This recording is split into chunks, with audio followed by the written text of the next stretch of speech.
everyone, welcome back to another episode of Webtech Tutorial.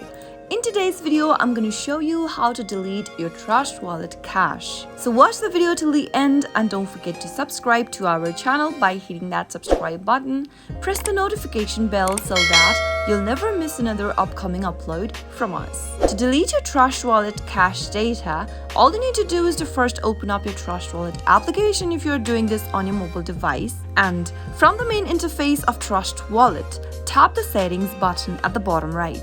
From the settings menu, tap on preferences. And once you do that, under the preference menu, tap the browser option. Now, tap clear browser cache at the top and tap on OK in order to delete the cache, cookies, and other browsing data used for the DApps feature on your TrustWallet. Once you tap OK, this will do the trick. It will clear out the browser's cache data. Now, once you do that, it will clear your history of everything you did and every web addresses you visited on that browser. It also deletes or resets the connection you've made with your wallet and decentralized apps. That is how you can easily do it. I hope the tutorial was helpful to you. If it was, go ahead and give us a thumbs up. I'll be back soon with more videos like this. Thank you for watching.